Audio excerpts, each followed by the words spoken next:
Hello à tous, c'est Audrey la Boulette. Donc comme vous le voyez, je ne suis pas dans mon décor habituel, j'ai quitté mon salon pour partir en vadrouille. Donc si vous ne me suivez pas sur Instagram, vous devez vous demander où je vais. Donc là je me rends sur le salon du mariage du Parc des Expositions à Porte de Versailles, qui est organisé 2 fois par an par le site du mariage.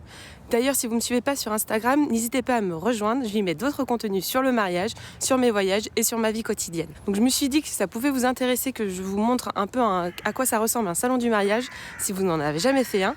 Et si vous en avez déjà fait, ça peut toujours vous amener d'autres idées pour organiser votre propre mariage. Donc le salon du mariage qui est organisé 2 fois par an au Parc des Expositions de Paris est quand même un salon des mariages gigantesque.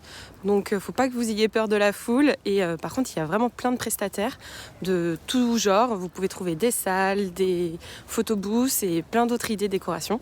Donc quoi qu'il arrive, si vous voulez pas vous déplacer pour voir le monde ou si vous n'êtes pas de Paris, je vais vous montrer tout ça tout de suite. Et j'ai oublié de vous dire juste avant que ce salon du mariage est gratuit si vous inscrivez sur le site du mariage. Alors c'est pas du tout sponsorisé vu le nombre d'abonnés que j'ai, mais c'est juste que j'aime bien partager les bonnes idées gratuites à tout le monde et franchement c'est plutôt pas mal. Bon, j'ai déjà fait plusieurs fois le salon du mariage, je pense que je suis rendue là à la 5e fois que je vais le faire. Je l'ai même fait avant même d'être fiancée, tellement que j'adore les mariages. Donc là je vais vous dire ce que j'en pense pour une nouvelle fois, sachant que je le connais quand même très bien.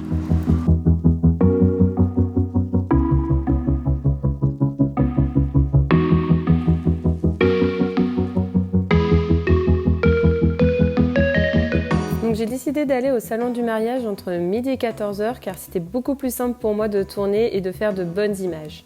On commence d'abord par la décoration. Donc au salon du mariage, il y a quand même pas mal de prestataires qui sont spécialisés dans la décoration. On peut avoir pas mal d'idées pour la décoration florale ou de la décoration un peu plus moderne avec des ballons ou des panneaux imprimés.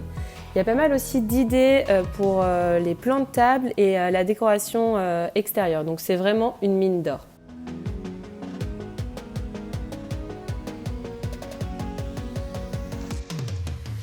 Il y a aussi pas mal d'idées pour les décorations en arrière-plan des photobooths.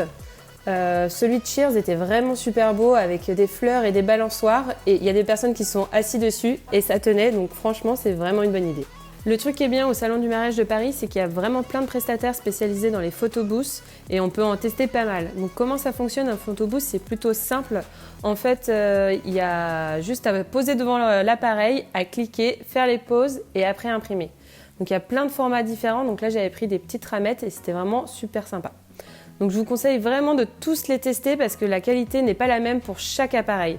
Donc par exemple cet appareil, je ne sais plus de quelle marque elle était, mais franchement le rendu n'était pas terrible. J'ai attendu hyper longtemps que l'impression sorte et quand elle est sortie, j'ai bien vu mes têtes en bas qui étaient complètement coupées alors que j'étais dans le cadre. Donc là, vous pouvez voir toutes les photos que j'ai prises dans différents photobooths, donc il y avait vraiment pas mal de propositions. N'hésitez pas à faire de même et à demander des conseils à chaque prestataire pour savoir où il livre et que ça soit le plus proche de chez vous. Ensuite, il y a la partie faire part. Donc je vous rappelle, j'en ai déjà parlé dans ma vidéo précédente, donc n'hésitez pas à cliquer sur le petit i en haut à droite pour avoir toutes les informations. Donc c'est vraiment pas mal le salon du mariage parce qu'il y a plein d'idées de faire part et on peut vraiment les toucher et les visualiser. Donc là, il y avait par exemple un permis de conduire. Et il y avait aussi une vraie tablette de chocolat, donc je trouvais l'idée super sympa. Et donc bien sûr, il y avait aussi la partie voyage qui m'intéressait. Et comme je vous le disais dans ma précédente vidéo, n'hésitez pas à demander ou à prendre quelques échantillons pour vous rendre compte du rendu final. Donc il y a toute une partie du salon qui est réservée aussi aux alliances et aux bagues de fiançailles. Donc normalement, il n'y a pas de raison que vous ne trouviez pas une bague à votre doigt. Donc il y a aussi toute une partie qui est pour les accessoires de mariée avec les bracelets, les serre-têtes. Donc il y a vraiment de quoi vous équiper de la tête aux pieds. La troisième partie qu'il y a bien sûr au salon du mariage, c'est toute la partie traiteur et vin. Donc il y avait des choses un peu différentes que je voyais d'habitude. Donc bien sûr, il y a les traditionnelles pièces montées et wedding cake. Mais il y avait pour la première fois que j'ai vu un traiteur éco-responsable. Donc je trouvais ça plutôt pas mal et ça change des traiteurs habituels. La dernière chose qui m'a vraiment surpris, c'est d'avoir un stand de charcuterie et de fromage. Donc le vendeur était hyper sympa et il m'a vraiment donné envie d'avoir une animation comme ça à mon mariage.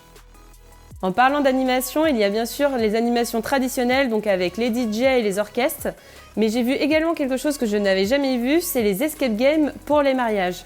Donc j'ai parlé longtemps avec le vendeur et le prestataire et je trouvais ça pas mal comme idée de faire un escape game pour ses invités, Ils proposent de le faire soit au vin d'honneur, soit à la fin du repas pour lancer un peu les hostilités ou faire une petite pause.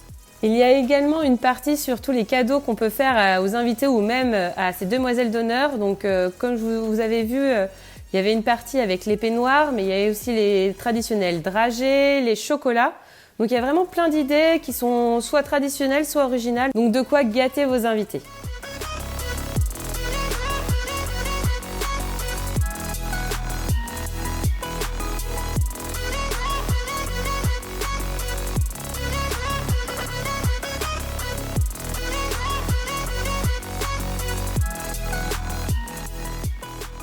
Et donc la partie la plus importante quand même du salon du mariage, c'est les robes de mariée.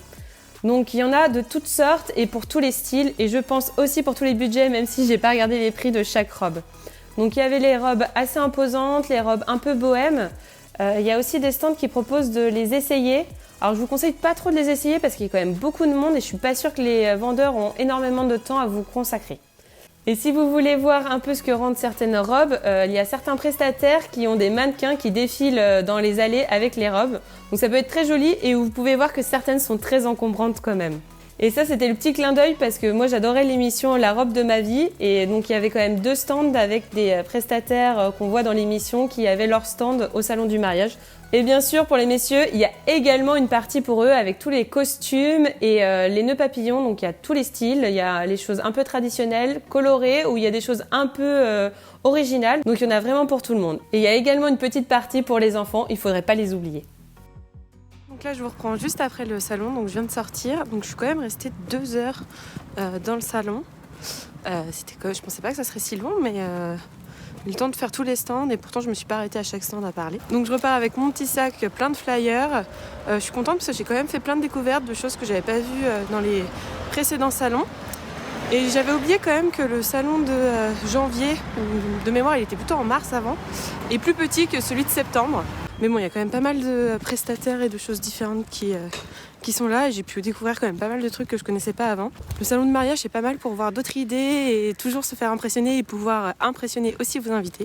Donc j'espère que ma première vidéo en vadrouille vous aura plu. En tout cas, n'oubliez pas de vous abonner à ma chaîne si ce n'est pas déjà fait et à cliquer sur la petite cloche pour voir mes prochains conseils.